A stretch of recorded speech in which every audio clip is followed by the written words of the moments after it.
എല്ലാം ഒന്ന് ഒതുങ്ങി വെച്ചിരുന്ന ഞങ്ങൾക്ക് തെറ്റി. ടീച്ചർ സമ്പത്തിന്റെ പേരിൽ വീണ്ടും പ്രശ്നം ഉണ്ടാക്കാൻ വന്നു. ഇങ്ങനെ പോലെ രണ്ടിലൊരാളെ കാണാൻ തോന്നിയ വീട്ടുകാർ ഏതെങ്കിലും ഒരാളെ തൽക്കാലത്തേക്ക് നാട്ടിൽ നിന്ന് മാറ്റാൻ തീരുമാനമെടുത്തു. ഒരു മനസ്സ് പോലെ കഴിഞ്ഞ രണ്ടുപേരും ഇങ്ങനെ പോരുകോടികളെ പോലെ പരസ്പരം കടിച്ചുറ നിൽക്കുന്ന രണ്ട് വീട്ടുകാർക്ക് വല്ലാത്ത സങ്കടമായിരുന്നു. അവസാനം കാശിയെ ബാംഗ്ലൂരിലുള്ള അവൻ അങ്കിളുടെ വീട്ടിലേക്ക് മാറ്റാൻ തീരുമാനമായി. കാശി നിർത്തിക്ക് അമ്മയുടെ അപേക്ഷയ്ക്ക് മുന്നിൽ അവന് തോറ്റു കൊടുക്കേണ്ടി വന്നു.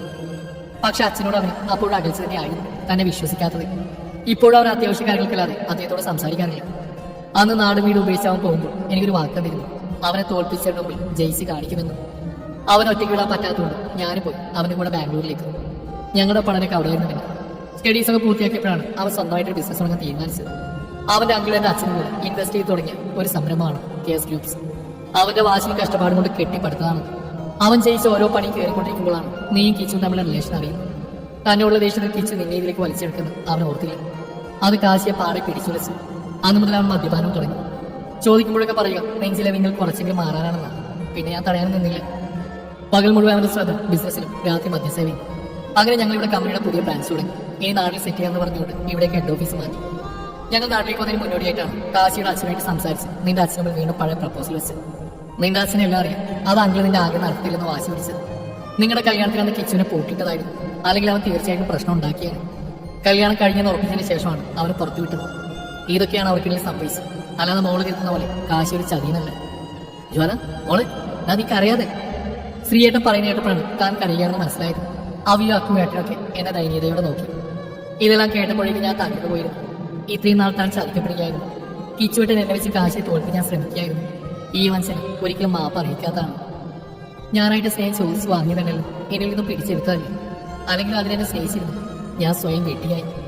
ആദ്യം തോന്നിയത് സാധാരണമായിരുന്നു. അത് പോകെ പോകെ പ്രണയമായി ഞാൻ വളർത്തിയെടുത്തു. എന്റെ പക്ഷത്ത് 100% ആത്മാർത്ഥ ഞാൻ കാണിച്ചല്ല. എന്നിട്ടും എന്റെ മനസ്സാക്ഷി തന്നെ എന്നെ പുച്ഛിക്കുന്ന പോലെ തോന്നുന്നു. ഇയാളെ പോലെ ഒരു വഞ്ചകൻ ഇത്രയും നാൾ സ്നേഹിച്ചത് എല്ലാത്തിൽ നിന്നും പിൻവലിഞ്ഞെന്നെ പുറകെ തന്ന ഇഷ്ടം പിടിച്ചു വാങ്ങിയത് ചതിക്കാനായിരുന്നു. സഹിക്കാനാവുന്നില്ല ഈശ്വരൻ. ഹൃദയം അലറി വിളിച്ചുകൊണ്ടിരുന്നു. അത് പുറത്തേക്ക് കേൾക്കാൻ തോന്നിയപ്പോൾ ഞാൻ എഴുന്നേറ്റ് റൂമിലേക്ക് പോന്നു. ആവി പുറകിൽ നിന്ന് വിളിക്കുന്നുണ്ടായിരുന്നു. ശ്രീയേട്ടൻ എന്തോ പറഞ്ഞപ്പോൾ അവൾ അവിടെ തന്നെ ഇരുന്നു. റൂമിൽ വന്നിരുന്ന ഹൃദയം പൊട്ടുവോൾ ആർത്തി കരഞ്ഞു. ഇനി ആളുടെ പേര് ഒരു തുള്ളി കണ്ണീരിനെ കണ്ടിരുന്ന് പൊടിയില്ലെന്ന ഉറപ്പോടെ അയാൾക്ക് വേണ്ടി സ്വന്തം വീട്ടുകാരെ പോലെ അകത്തേക്ക് എന്നെ ഓർത്ത് എനിക്ക് തന്നെ പുച്ഛം തോന്നി. കാശി വരുമ്പോൾ ഏകദേശം സമയം 10 മണിയോട് അടുത്തിരുന്നു. അവരെ വന്നപ്പോൾ അവിയാക്കും ഹാളിൽ ഇരിക്കുന്നുണ്ടായിരുന്നു. അവരാണ് വന്നത് ആദ്യം തുറന്നു കൊടുത്തത്. അമ്മയച്ഛനൊക്കെ ഉറങ്ങിയിരുന്നു. ജ്വാരെ അന്വേഷിച്ചപ്പോൾ തലവേദനയായിട്ട് കിടന്നവർ കള്ളം പറഞ്ഞു. അവരുടെ രണ്ടുപേരുടെയും മുഖം കണ്ടിട്ട് അവന് സംശയം തോന്നിയെങ്കിലും അവർ പിന്നെ അവിടെ നിൽക്കാതെ റൂമിലേക്ക് പോയിരുന്നു. കാശി റൂമിൽ ചെന്നപ്പോൾ അകത്ത് വെളിച്ചൊന്നുമില്ല. മാളു ഉറങ്ങിക്കാണെന്ന് ഇതവൻ ലയിച്ചിട്ടു. മുറിയിൽ പ്രകാശം വന്നപ്പോൾ കണ്ടു ഹെഡ്ബോളിൽ ചാലിക്കുന്ന മാളുവിന്. അവൾ വെളിച്ചം പറഞ്ഞപ്പോൾ കണ്ണുകൾ മുറുകെ അടച്ച് തുറന്നു. അവളുടെ ചുവന്ന് കറങ്ങിയ കണ്ണുകൾ പാറിപ്പറന്ന മുടിയും കണ്ടു അവരെ നിമിഷം പതറി. വേവരാതിയുടെ മാളുവിന്റെ അടുത്തേക്ക് ചെന്നു. എന്തു പറ്റുമാണ് നീ എന്തെങ്ങനെ ഇരിക്കുന്നത്? 2-3 വട്ടം ചോദിച്ചിട്ട് അവൾ മറുപടി അറിഞ്ഞില്ല. അതുകൊണ്ട് അവന് ദേഷ്യം ഇരച്ചേറി. നീ നിന്നോടല്ലേ ഞാൻ കിടന്ന് തൊള്ളയിരുന്ന്, നീ ചോദിക്കുന്നതിന് ഉത്തരം പറഞ്ഞൂടെ? അവന്റെ ദേഷ്യത്തോടുള്ള ചോദ്യം കിട്ടും അവൾ ഞെട്ടി നേരെയുന്നു. അവളുടെ ദയനീയമായ നോട്ടം കണ്ടിട്ടോ എന്തോ അവനെ നയഞ്ഞു. നിന്നോട് അവരെല്ലാം പറഞ്ഞല്ലേ? ഇത്തവണ അവന്റെ സ്വരം കുറച്ച് സൗമ്യമായിരുന്നു. ആ ചോദ്യം അവൻ അവൾ നോക്കാതെയാണ് ചോദിച്ചു. മൂളിയാൽ അവന് ദേഷ്യം വരുമോ എന്ന് ഓർത്ത് ആദ്യം തന്നെ മറുപടി അറിഞ്ഞു. കാശി അതല്ലാതെ പിന്നെ കുറച്ചധികം മിണ്ടിയില്ല. നീ ഫുഡ് കഴിച്ചോ?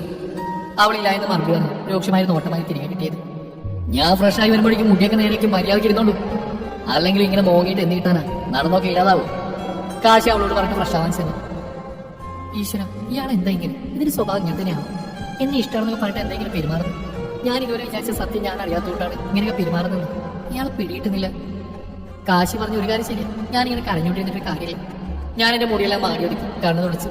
സിധുവിനെ വിളിക്കണമെന്നുണ്ട്. പക്ഷെ അവൻ വിളിച്ചാൽ ഞാൻ എന്റെ സങ്കടമെല്ലാം പറഞ്ഞ് കരഞ്ഞു. അത് കേട്ടാൽ അവന് പിന്നെ വീട്ടിൽ നിന്ന് സമാധാനം കിട്ടില്ല. അതുകൊണ്ട് നാളെ പറയാനില്ല. കാശി കുളിച്ചു വന്ന് മാളുവിനെ കൊണ്ട് ഡൈനിങ് ഹാളിലേക്ക് ചെന്നു. ടേബിളിൽ മൂടി വെച്ച ഭക്ഷണം എടുത്ത് അവൾക്ക് അവനുള്ള പ്ലേറ്റേക്ക് പറഞ്ഞു വെച്ചു. മാളുവിനെ കൊണ്ട് മൊത്തം അവിടെ അടുത്തിരുന്ന് കഴിപ്പിച്ചിട്ട് അവൻ വിട്ടത്. കൂട്ടത്തിൽ അവനും കഴിച്ചു. അവന് കണ്ണു കുറുക്കിക്കൊണ്ടുള്ള നോട്ടം കാണുമ്പോൾ അവൾ മതിയാക്കാൻ ഇരുന്ന് വീണ്ടും ചിക്കി പെറുക്കി കഴിക്കും. മാളു മാളു രാവിലെ തന്നെ ഞാൻ വിളിക്കുന്ന കേട്ടാണ് ഞാൻ എണീറ്റ് നോക്കുമ്പോൾ കാശി എഴുന്നേനെ വിളിച്ചു. ഞാൻ പെട്ടെന്ന് എണീറ്റിരുന്നു. സംശയത്തോടെ കാശിയെ നോക്കിയിട്ട് ക്ലോക്കിലേക്ക് നോക്കിയത് ഞാൻ ഞെട്ടിപ്പോയി. സമയം 8:30 കഴിഞ്ഞിരിക്കുന്നു. എന്റെ ഈശ്വരം, ഇന്ന് ഒരുപാട് താമസിച്ചു. അതിങ്ങനെ ഒന്ന് ഉറങ്ങിയപ്പോഴേക്കും രാത്രി 2 മണി കഴിഞ്ഞിരുന്നു. എത്ര ഓർക്കണ്ടെന്ന് വെച്ചാൽ കണ്ണടക്കുമ്പോഴാണ് അയാളുടെ മുഖമായിരുന്നു. അയാൾ എനിക്ക് മുന്നിൽ തീർത്ത കള്ളങ്ങളുടെയും ചതിയുടെയും മുന്നിൽ ഒന്നും അറിയാതെ വിശ്വാസത്തോടെയും പ്രണയത്തോടെയും നിന്ന് പറ്റിക്കപ്പെട്ടതിന്റെ വേദന അത്ര പെട്ടെന്ന് മാഞ്ഞു പോകുന്ന ഒന്നായിരുന്നില്ലല്ലോ. വേദന ആർക്ക്? എനിക്ക് മാത്രം. ആത്മാർത്ഥമായി അതുപോലെയുള്ള ഒരാളെ പ്രണയിച്ചതിന്റെ വേദന.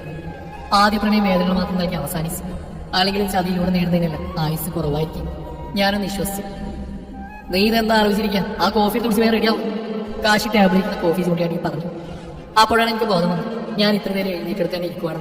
ഞാൻ പെട്ടെന്ന് ചാടിപ്പടഞ്ഞ് എണീറ്റു. ആ കോഫി എടുത്ത് കുടിച്ചിട്ട് വേറെ റെഡിയാവും നോക്ക് എന്ന് പറഞ്ഞ് കാശി പുറത്തേക്ക് പോയി. എന്തോ ഇപ്പൊ കുറച്ച് മയത്തിലൊക്കെയാണ് സംസാരിച്ചത്. ഒന്നോർത്താൽ ഞാനും അയാളും എല്ലാം ഒരേ വഞ്ചിരി യാത്രക്കാരാണ്. ഞങ്ങൾ ഇരുവരും ഒരുപോലെ വേദന അനുഭവിക്കുന്നവരാണ്. എനിക്ക് ആത്മാർത്ഥ പ്രണയത്തിൽ നിന്നാണെങ്കിൽ കാശിക്ക് ആത്മാർത്ഥ സൗഹൃദത്തിൽ നിന്ന്. ചതി രണ്ടു ബന്ധങ്ങൾ ഇല്ലാതാക്കി വേദന മാത്രം നൽകി. ഞാൻ പിന്നെ ഇനി ഓരോ നാലഞ്ച് സമയങ്ങളാതെ കാശി കൊണ്ട് വെച്ചിരുന്ന കോഫി എടുത്ത് കുടിച്ച് റെഡിയാകാൻ തുടങ്ങി. ഞാൻ താഴേക്ക് പോലെ ഇറങ്ങുമ്പോഴാണ് കാശി റൂമിലേക്ക് കയറി വന്നത്. മാളു, ഇന്ന് നല്ല ലേറ്റായില്ലേ? അപ്പൊ ഇങ്ങനെ പോകുന്നത്? നീ ലേറ്റാവുന്ന ഞാൻ സിദ്ധു വിളിച്ചപ്പോൾ നേരെ ഓഫീസിലേക്ക് പോയിക്കൊള്ളാനും പറഞ്ഞു. ഞാൻ എന്തെങ്കിലും പറയുന്നുണ്ട്. ഞാനിപ്പോൾ ഓഫീസിലേക്ക് പോകുന്നുണ്ട്. താൻ ബ്രേക്ക്ഫാസ്റ്റ് കഴിക്കുമ്പോൾ ഞാൻ റെഡിയാവും. എന്തോ വരുന്നില്ല എന്ന് പറയാൻ തോന്നിയില്ല. എന്തായാലും സിദ്ധു ഇപ്പോൾ ഓഫീസിൽ എത്തിയിട്ടുണ്ടാകും. ഞാൻ ഇനി വേറെ എന്തിന്റെ പേരിൽ പോവാതിരിക്കും. ഇനി എന്തിന്റെ പേരിൽ ദേഷ്യം കാണിക്കും. ഒരു പക്ഷേ കാശിയുടെ പ്രണയം കളങ്കമില്ലാതായതുകൊണ്ടാവും അവനവന്റെ പ്രണയം നേടാൻ കഴിഞ്ഞത്. പക്ഷെ എനിക്ക് ഇപ്പോഴും കാശി അംഗീകരിക്കാൻ കഴിഞ്ഞിട്ടില്ല. എനിക്ക് ഇനിയും സമയം ആവശ്യമാണ്. ഞാൻ താഴേക്ക് ചെല്ലുമ്പോൾ അവിയാക്കിയിരുന്ന് ഫുഡ് കഴിക്കുകയാണ്. അക്കി എന്തൊക്കെയാ പറയുന്നുണ്ട് അവിയോട്. എന്നാൽ അവളുടെ നോട്ടം മുഴുവൻ വാതിലേക്കാണ്. ഞാൻ അങ്ങോട്ട് നോക്കിയിട്ടാണെങ്കിൽ അവിടെ നിന്ന് കാണുന്നുണ്ടായിരുന്നില്ല. എന്നെ പെട്ടെന്ന് കണ്ടത് അവൾ നോട്ടം മാറ്റി അക്കു പറയുന്നത് ശ്രദ്ധിച്ചു. എനിക്കെന്തോ ഒരു കള്ളത്തിന് ഫീൽ ചെയ്തു. പിന്നെ അതിനെക്കുറിച്ച് ചോദിക്കാനുള്ള മൂഡിലല്ലാത്തതുകൊണ്ട് കൂടുതൽ നേരം സംസാരിക്കാൻ നിന്നില്ല. രാവിലെ എണീറ്റ് വരാൻ അമ്മയോട് സോറി പറഞ്ഞു ഫുഡ് കഴിക്കാനിരുന്നു. ഞാൻ രാവിലെ എണീക്കാത്തത് നമുക്കൊരു പ്രോബ്ലമേ അല്ലായിരുന്നു. ഇവിടെയുള്ളവരെല്ലാം എന്നെ ഒരുപാട് മനസ്സിലാക്കുന്നുണ്ട്. അല്ല, എല്ലാവർക്കും എന്നെ മനസ്സിലാവുന്നുണ്ട്.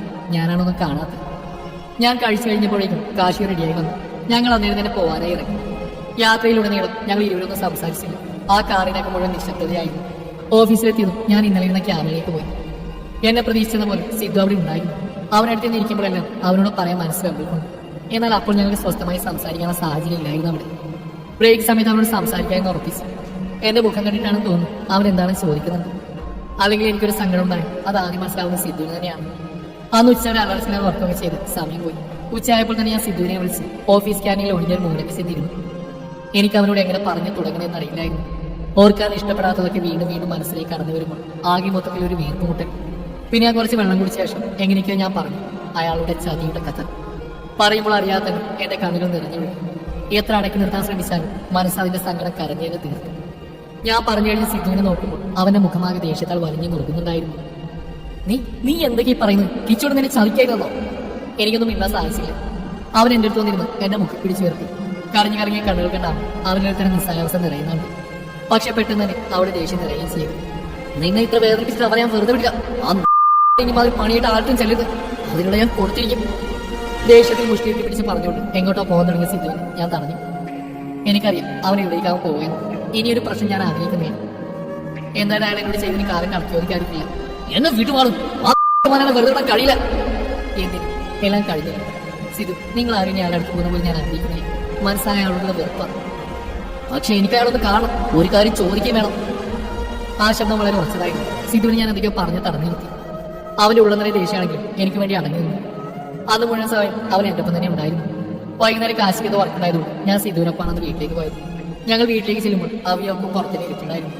അക്കു വന്ന് സിധുവിനോട് സംസാരിച്ചെങ്കിലും അവി അവനോട് സംസാരിക്കുന്നേ കണ്ടില്ല. അവൾ അവനെ നോക്കി ചിരിച്ചു നിന്നേ ഉള്ളൂ. ഇടയ്ക്ക് സിധു ഇന്നലെ രാവിലത്തെ കാര്യം വന്ന് അവൾ കളിയാക്കിയപ്പോൾ അക്കുവിനെ നോക്കി പേടിപ്പിച്ച് അകത്തേക്ക് കയറിപ്പോയി. സിധു പോയി കഴിഞ്ഞ് ഞാൻ അകത്തേക്ക് ചെല്ലുമ്പോൾ അവി സോഫയിൽ ഇരിപ്പുണ്ടായിരുന്നു.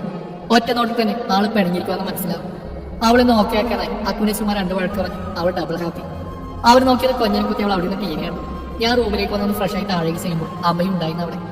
എന്നെ കണ്ടതും അവിയൊക്കെ എന്നെ വൈഷ്ണയുടെ വീട്ടിൽ പോകാൻ വിളിച്ചു. ഞാൻ ഒഴിഞ്ഞു മാറാൻ നോക്കിയെങ്കിലും അമ്മയും കൂടെ നിർബന്ധിച്ചൂടെ പോവാതിരിക്കാൻ വയ്യെന്നായി. അമ്മ ആദ്യമായിട്ട് എന്നോട് പറയുന്നൊരു കാര്യമല്ല. അങ്ങനെ ഞങ്ങൾ 3 കൂടി വൈഷ്ണവിയുടെ വീട്ടിലേക്ക് ഇറങ്ങി. തൊട്ടപ്പുറത്ത് തന്നെയായിരുന്നു അവരുടെ വീട്. എന്റെ മനസ്സിൽ അപ്പോൾ എന്താണ് നടക്കുന്നതെന്ന് എനിക്ക് തന്നെ ഒരു ഊഹവുമില്ലായിരുന്നു.